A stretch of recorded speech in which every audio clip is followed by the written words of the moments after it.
Mesdames, Messieurs, bonsoir. Mon invité a un parcours scolaire et professionnel remarquable. Pour s'être frotté aux plus grandes économies et entreprises à travers le monde, il en a retiré une expérience suffisante pour l'amener lui-même à donner en Algérie le là d'une nouvelle stratégie entrepreneuriale et managériale, guidée notamment par un véritable leadership. Ce qui est étonnant, c'est qu'il a quitté des conditions de travail et de vie des plus confortables pour entrer en Algérie pour des raisons familiales et pour, dit-il, le potentiel qu'il y décèle ici, en dépit des contraintes qu'il connaît bien. Alors, Karim Djerboua, bonsoir et Bonsoir. bienvenue dans l'émission. N'est-ce pas une folie pure que d'avoir lâché toutes ces belles positions confortables pour venir goûter aux délices de l'entrepreneuriat en Algérie? C'est peut-être ces positions confortables qui m'ont poussé à embrasser encore plus le challenge qui m'a amené à revenir en Algérie. Parce qu'en fait, ce qui vous a toujours guidé, c'est le challenge. Exact. Alors, expliquez-moi un petit peu juste d'où vous venez, quel est votre parcours un petit peu pour l'essentiel. Parce que je crois que vous avez démarré votre scolarité en Algérie jusqu'au baccalauréat, et puis ensuite vous êtes allé en Europe. Expliquez-nous. Donc moi, je suis né en Europe, j'ai grandi en grande partie ici en Algérie. Ensuite, j'ai quitté après mon bac pour faire des études en médecine en France. Et ensuite, je me suis retrouvé dans le domaine de l'informatique, mais une fois avoir fini mon cursus dans l'informatique, j'ai découvert que j'avais cette fibre de commerce, marketing et gestion. Donc j'ai fait l'Institut d'administration des entreprises à Montpellier. Et durant cette formation, on devait partir à l'étranger, dans un pays autre que la France, pour faire un semestre d'éducation, en fait d'études. Et ça m'a emmené, comme pur hasard, je dirais, aux États-Unis. Et là, je suis tombé amoureux du système scolaire américain et je dirais un peu de cet amour justement du challenge et de toujours chercher le plus, qu'est-ce qu'on peut faire de mieux, ainsi de suite. Donc j'avais fait mon premier semestre, une fois de retour en France, et j'ai tout fait pour repartir aux États-Unis. J'ai réussi à les convaincre pour me donner une bourse. J'ai fait mon MBA à Southeast Missouri State University. Une bourse de l'université américaine, exactement. Et donc j'ai continué mon cursus universitaire et j'ai commencé à travailler aux USA dans les domaines de la technologie. Et à partir de là, j'ai vu une opportunité dans le domaine de la technologie toujours, mais aux Émirats cette fois. Et donc je suis parti aux Émirats Arabes Unis, toujours dans le domaine de l'entrepreneuriat. Est-ce qu'on peut quand même citer les noms des entreprises dans lesquelles vous étiez à la fois aux États-Unis et aux Émirats? Alors, pour les États-Unis, c'était Chep Pooling Systems. C'était une entreprise à l'origine australienne. On travaillait dans le domaine de la gestion des conteneurs. Et moi, j'étais beaucoup plus dans le domaine informatique. Donc, tout ce qui est support informatique, etc., pour le marché européen. Ensuite, aux Émirats, j'ai fait la promotion de Red Hat Linux, qui est un software ou un logiciel open source, à l'encontre de ce qu'on connaît pour Microsoft et d'autres. Ensuite, j'ai été recruté très vite par la deuxième compagnie de télécommunications, qui s'appelle DO, comme directeur des partenariats. Et un chasseur de tête, une fois, est rentré en contact avec moi parce que j'avais laissé un commentaire sur LinkedIn.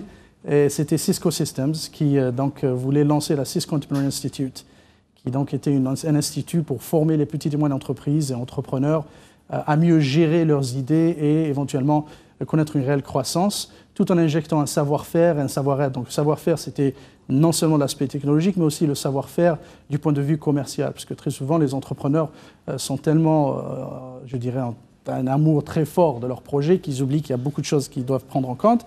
Donc ça a duré 4 ans. J'étais le responsable au niveau international, ce qui m'a permis de... Donc ça, c'était à San José, en Californie? Alors j'étais recruté aux USA, mais j'étais beaucoup plus basé à Dubaï, donc je faisais USA, UAE, Émirats Arabes Unis. Ça a duré 4 ans.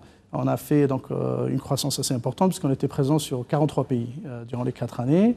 Après cela, j'ai été recruté encore une fois par une entreprise américaine à New York qui s'appelle Endeavor Global, qui justement fait la promotion de l'entrepreneuriat et qui aide des entrepreneurs avec high impact, comme on appelle high potential impact en anglais, c'est-à-dire des entrepreneurs qui ont la capacité éventuellement de créer des emplois. J'ai lancé leur business aux Émirats Arabes Unis. Ensuite, j'ai travaillé, donc c'était un contrat d'1 an cette fois, et ensuite j'ai travaillé avec i360, qui était un programme avec DP World, qui encore une fois était dans l'incubation. DP World qui sont en Algérie. Exact, donc ils ont un programme. Exactement, donc ils ont un programme qui s'appelle Turn8. Ce qui est impressionnant, c'est qu'ils se sont lancés dans cette aventure parce qu'à un moment donné, ils se sont mis dans la tête qu'ils pouvaient perdre beaucoup de parts de marché à cause de la 3D printing, l'impression en 3 dimensions.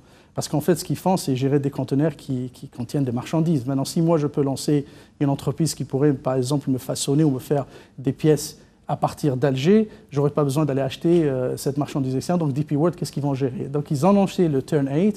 Ça m'a permis aussi de côtoyer de très bons entrepreneurs. Il y en a quelques-uns qui commencent à bien réussir au niveau international. Et le dernier poste que j'avais, c'était le directeur de ce qu'on appelle en anglais Business Transformation pour Etisalat, donc à Dubaï. C'était le dernier poste que j'avais. Et là, vous décidez un beau jour voilà, de tout quitter, de venir ici en Algérie. Exact. Alors avec quelle vision, quel objectif?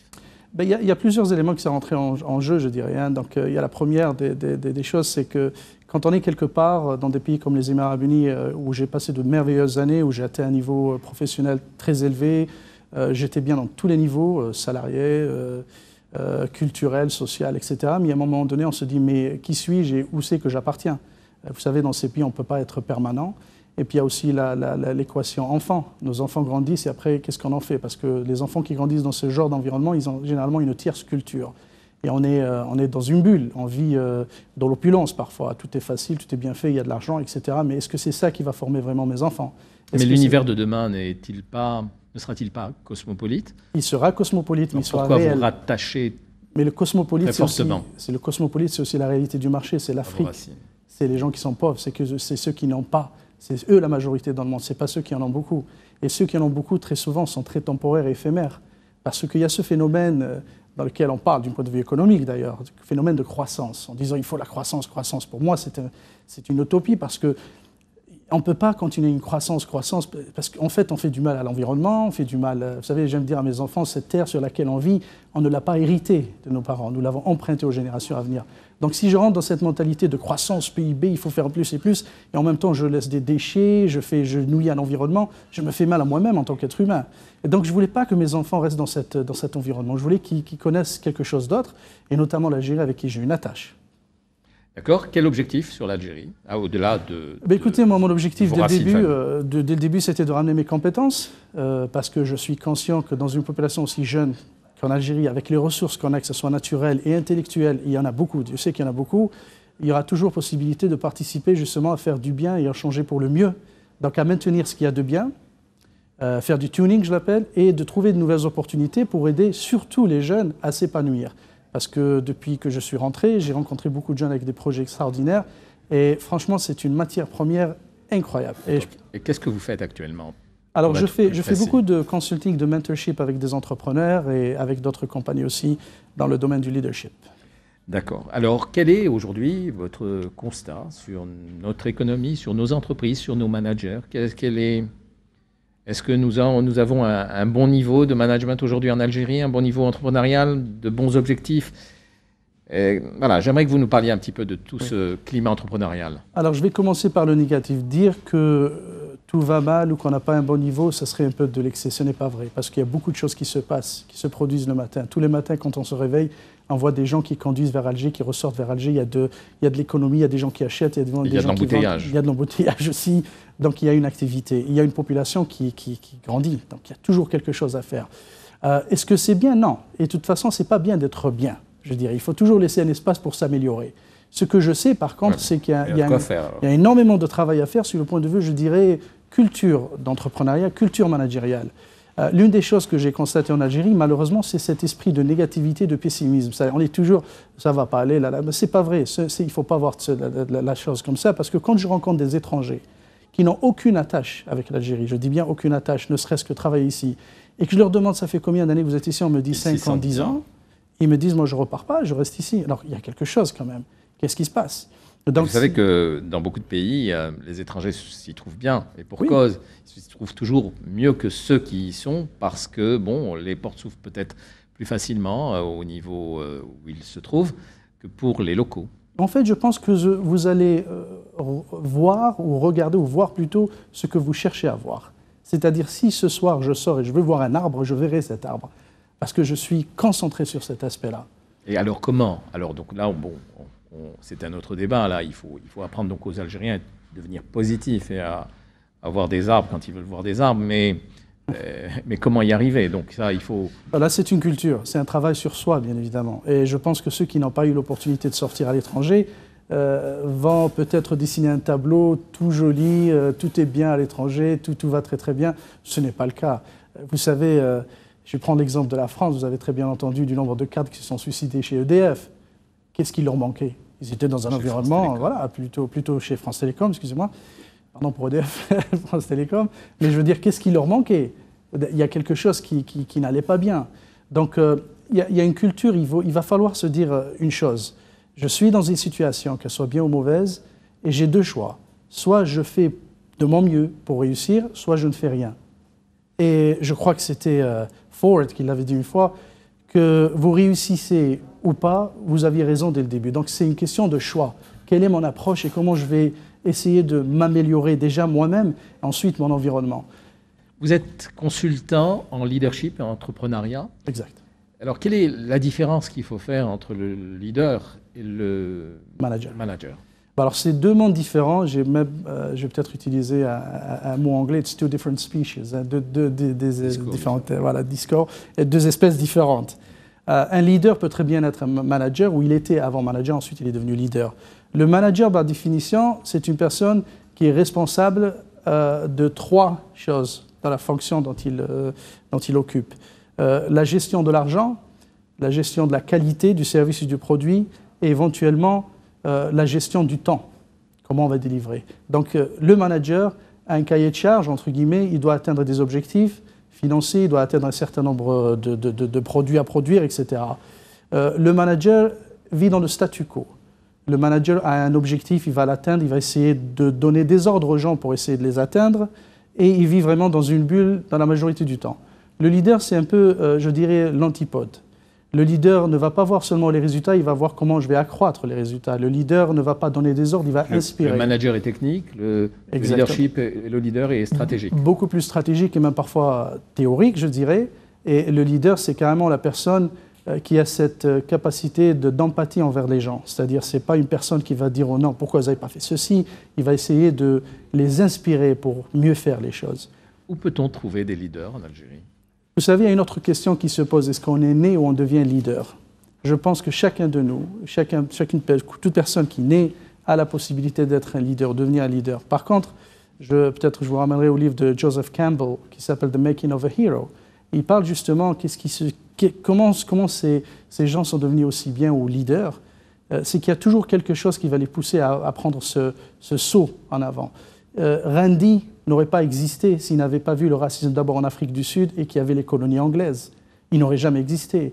Nelson Mandela, la même chose, je reviens toujours vers l'Afrique du Sud, et d'autres leaders au niveau international. C'est-à-dire qu'il y a une raison qui va les pousser à changer les choses, à vraiment souhaiter le bien pour tout le monde, et beaucoup de sacrifices. Parce qu'en général, les gens qui portent des idées innovantes, on en rit. Vous êtes utopique, etc. Mais après, on se rend compte qu'après une génération, ce qu'ils disaient, c'est devenu la norme. Donc ça, alors en Algérie, tout Algérien peut devenir leader potentiellement. C'est encore une fois une façon de culture et vraiment réfléchir comment je peux aller de l'avant. La différence, ou l'une des... Bon, il y a eu des études quand même sur les aspects ou les traits d'un leader, il y en a à peu près 285, donc c'est assez long à énumérer, mais ils sont très altruistes. C'est des gens qui vont d'abord aider les autres. Et on aime dire que... Vous pouvez me donner des exemples de leaders à l'étranger, par exemple? De leader au niveau de compagnie, par exemple? De compagnie, oui, bien sûr. Écoutez, moi j'ai eu le plaisir de travailler pour John Chambers, Cisco Systems. J'ai vu en lui de personnes qui étaient présentes. Regardez, on était quand même des milliers d'employés, mais il avait quand même le temps pour faire ce qu'on appelle the birthdays call. C'est-à-dire, il prenait tous les gens qui étaient nés à une certaine date sur les 3 semaines. Il y avait une conference call. Ceux qui étaient avec lui à San Jose, ils étaient présents, ils parlaient de l'avenir, très gentils, etc. C'est quelqu'un que lorsque Cisco Systems avait beaucoup de problèmes, prenait $1 par mois de salaire. C'est vrai qu'il a fait assez d'argent, mais c'est quelqu'un qui a vraiment un système, une gestion qui est par le vrai leadership. C'est-à-dire, on l'oublie, il n'est pas là, mais il est toujours là. C'est quelqu'un qui s'approche de tous les employés. Il sera à l'écoute, il voyage, il va les voir à travers le monde, ainsi de suite. Steve Jobs, c'est un exemple aussi. Steve Jobs aussi. Juste après sa mort, il semble encore inspiré. Exactement. Voilà, ça c'est un autre point. Les leaders, quand ils s'en vont, eh bien, on trouvera toujours leurs traces d'ailleurs, et on en parlera d'eux. Est-ce que vous avez rencontré des leaders en Algérie? Non, je n'ai pas. Dans le monde entrepreneurial, en tout cas. Non, pas encore. J'ai trouvé beaucoup de jeunes. J'ai rencontré beaucoup de jeunes qui avaient le potentiel de devenir leader. Mais rencontrer des leaders, non, j'ai pas encore le temps probablement. Vous-même, ça vous intéresserait d'être leader? Alors le leader ne se juge pas soi-même. C'est les gens qui vont le juger. Donc je sais pas. Peut-être qu'un jour on dira. Ça viendra. Peut-être. D'accord. Donc à quoi s'attacher aujourd'hui? Vous avez vu que nos entreprises souvent fonctionnent selon un modèle familial. Oui. Comment peuvent-elles passer aujourd'hui d'un modèle familial à un modèle plus moderne dans sa gestion? Je pense comment les aider à le faire? Alors et comment se faire accompagner De leader, justement. Oui. Alors, je pense qu'en grande majorité, les entreprises algériennes sont un peu calquées sur ce qui se passe en Europe, notamment en France, qui malheureusement, la position d'une personne est basée sur le statut de la personne et l'autorité, ou plutôt la hiérarchie de la personne. C'est-à-dire que très souvent, les lignes de commande sont comment dirais-je, hiérarchiques. Ce n'est pas une organisation étoile, comme on le voit par exemple dans les pays anglophones. Et c'est ce qui fait la différence d'ailleurs dans la prise de décision. Donc cela ne permet pas beaucoup d'innovation, cela ne permet pas beaucoup d'agilité aussi, c'est-à-dire comment est-ce qu'on peut s'adapter à la réalité du marché. Et le problème qui se pose aujourd'hui à cause de l'accès à l'information, et parce qu'aujourd'hui on peut savoir ce qui peut se passer dans un petit village en Australie, instantanément, eh bien les gens ont accès à cette information, on voit comment les choses sont faites ailleurs. Le problème, c'est qu'il y a une culture managériale. Par exemple, quand on me dit les ressources humaines, j'aime pas ce mot, parce que l'être humain n'est pas une ressource, c'est un capital. Je préfère l'appeler capital humain.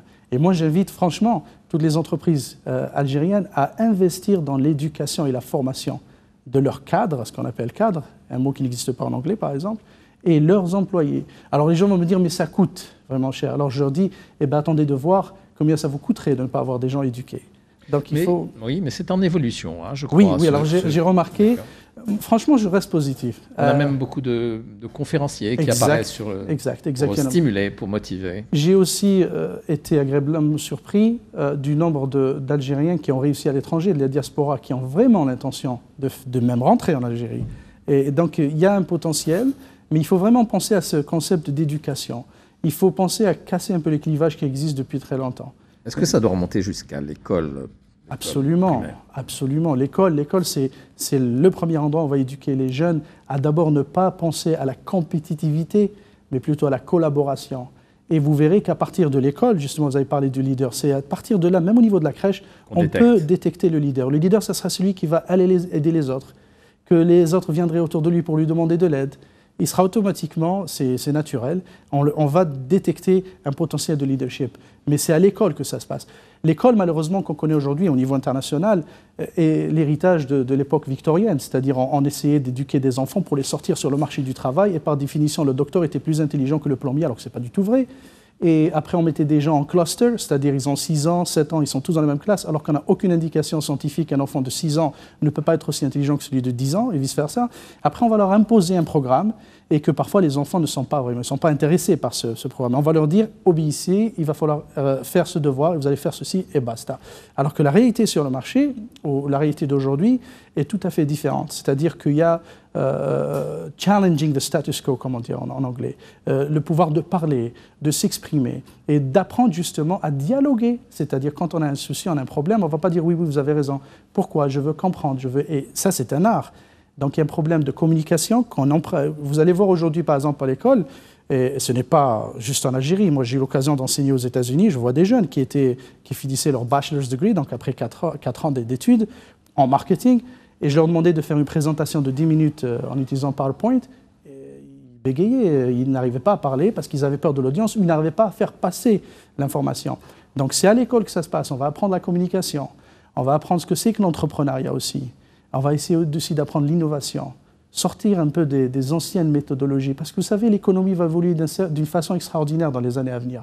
Et on va avoir beaucoup plus de milliardaires qui ont moins de 30 ans à cause des technologies d'information. Vous voyez aujourd'hui, par exemple, la plus grande compagnie médiatique n'a aucun média, n'a aucun support, c'est Facebook. La plus grande compagnie de fleet management qui n'a aucun véhicule, c'est Uber. Et c'est incroyable, comme c'est quelque chose qu'on n'aurait jamais imaginé il y a de cela 10 ans. Donc les choses évoluent très vite, il faut absolument que l'éducation des enfants soit basée sur cela. Ce n'est pas facile, mais c'est un challenge à accepter. Mais les jeunes qui sont en face de vous, qui vous parlez, parce que vous avez un langage qui est très positif, et je vous en remercie en cela, mais il y a des contraintes qui sont là, vous les regardez tous les jours. Comment s'en débarrasser ? On ne peut pas s'en débarrasser, c'est dans la contrainte que l'opportunité existe. Et je référais même d'un point de vue religieux, puisque c'est un pays musulman, « Inna ma'al usri yusra ». Al-usr, al-yusr sont ensemble, ce n'est pas après. Donc, et je ne sais pas si c'était, je crois que c'était au Japon ou en Chine, le problème ou le challenge voulait aussi dire opportunité. C'est-à-dire les contraintes, si on vivait dans une société où il n'y avait aucune contrainte, Ça serait un peu, je dirais, drôle en anglais. Hein. Par contre, il existe des contraintes qui ne devraient vraiment pas exister, parce que c'est, je dirais, à la limite du ridicule. Donc cela, il va falloir les changer au plus tôt. Il y a des choses qui ne devraient vraiment pas exister. Mais sinon, le challenge, la complexité des choses, c'est un fait. Il faut l'accepter, il faut travailler intelligemment et s'entourer des gens qui ont justement cette capacité d'aider. Comment situer notre pays justement dans cette proportion de contraintes qui existent et de contraintes ridicules, comme vous le soulignez, par rapport aux autres pays émergents? Est-ce qu'on est positionné convenablement? Est-ce qu'on peut de là pouvoir émerger justement? Je ne suis pas spécialiste de la question, pour être honnête avec vous, que je n'ai pas aussi passé assez de temps dans les pays, par exemple la Tunisie ou le Maroc, pour vous le dire, pas des pays limitrophes. Mais ce que je sais aujourd'hui, pour avoir vécu par exemple aux Émirats Arabes Unis pendant 10 ans, c'est que le potentiel qu'on a ici est beaucoup plus intéressant que ce qu'il y a aux Émirats Arabes Unis, ça c'est clair. J'en veux pour preuve un exemple. En termes de monétique, oui. Vous avez vu que nous avons beaucoup de retard oui. en termes de e-commerce, oui. en termes d'interconnectivité des objectifs. Exact. Alors justement, qu'est-ce qu'il faut faire pour essayer de rattraper Alors, vous savez, le temps perdu? C'est un discours un peu, je dirais... ce que je vais dire peut-être va étonner même l'audience, l'audimat plutôt. Bon, il est très important de rentrer dans le e-commerce, etc. Mais le fait que la banque algérienne ne soit pas aussi ouverte au monde pourrait la protéger de beaucoup de catastrophes qui pourraient se produire dans les banques au niveau international. Aujourd'hui, les banques sont gérées par des softwares, des logiciels très complexes. Si demain, le dollar venait à chuter, vous allez avoir un effet vraiment catastrophique sur beaucoup de banques. Oui, mais en disant cela, vous n'incitez pas au progrès. Parce que j'ai envie de vous dire, progressons, et quand il arrive des catastrophes, essayons justement de progresser à davantage. C'est vrai, mais avons-nous les moyens de faire face? En termes humains? En termes humains et capacités technologiques et autres. D'ailleurs, quand on dit que l'Afrique ou l'Algérie accusent des retards du point de vue technologique, je dis c'est bien, comme ça on ne va pas répéter les erreurs des autres. Parce qu'aujourd'hui, la technologie s'améliore pour être efficiente. Donc si on a accès à cette technologie, on peut le faire plus rapidement sans avoir le coût de failure, de d'échec qu'on a eu auparavant. Donc je dis qu'il faut aller tout doucement. Une chose aussi qui est très importante, il ne faut pas essayer de se calquer sur des modèles qu'on voit au niveau international. Parce qu'aujourd'hui, si on parle d'économie lourde, on va parler des États-Unis, extrême capitalisme, et on parlait de la Chine qui est un pays communiste. Et on se dit, mais il y a quelque chose qui cloche. Alors quel est le meilleur modèle pour moi? Le capitaliste ou le communiste chinois? Je dis non, ça sera un modèle algéro-algérien. Par contre, il faut aussi se détacher des exemples qu'on a de facto. On va se dire, on est francophone, on va y suivre par exemple la France ou autre. C'est bien, on prend du mieux. Mais il y a aussi tout un monde à l'extérieur. Même en Afrique, allez voir ce qui se passe en Ouganda. Allez voir ce qui se passe en Afrique du Sud. Donc le Sud nous appelle aussi. Alors, nos gouvernants nous regardent certainement, enfin certains d'entre eux. Qu'est-ce que vous auriez comme conseil à donner en termes d'ouverture économique? Est-ce que du côté des pouvoirs publics, est-ce que vous auriez des conseils à donner? Bon, je pense, bon, d'abord, je ne suis pas économiste de formation, mais je voudrais juste leur dire, de leur encore réitérer quelque chose que je pense ils en sont conscients, c'est que le potentiel des jeunes est énorme dans ce pays. Il ne faut pas rater ce rendez-vous. Je sais par exemple qu'il y a eu des mécanismes pour le financement de projets tels que l'ANSEJ et ainsi de suite. Je ne sais pas si ça a été bien fait ou pas, mais ce n'est pas grave. L'erreur, c'est faite pour apprendre. Mais je dis encore une fois, c'est vraiment se focaliser sur les jeunes et réfléchir à de nouvelles sources de croissance économique. Je pense notamment à l'agriculture, je pense au savoir. On pourrait très bien faire du business ici à partir... Je vous donne l'exemple de l'Inde, par exemple. Comment est-ce que les Indiens ont quitté la Silicon Valley pour aller à Kerala, en Inde, et refaire exactement, répliquer ce qui se passe aux États-Unis, que ce soit par exemple l'industrie du logiciel. On peut très bien faire du Made in Algeria, surtout dans tout ce qui est technologie de l'information, etc. Donc moi, je vais juste leur rappeler quelque chose qu'ils connaisseraient très bien, je n'ai pas de doute, c'est que la jeunesse est le potentiel de ce pays, et c'est de bien comprendre et prendre des exemples d'autres, mais pas les calquer. Alors, moi, au regard de tout votre parcours et de tout ce que vous dites, à l'adresse des jeunes notamment, est-ce que ça ne vous dirait pas de vous-même de créer une école de formation pour les managers? J'y réfléchis. Je suis rentré il y a de cela bientôt 20 mois, 19 mois. J'observe, je vois ce qui se passe, j'essaie de rencontrer beaucoup de gens.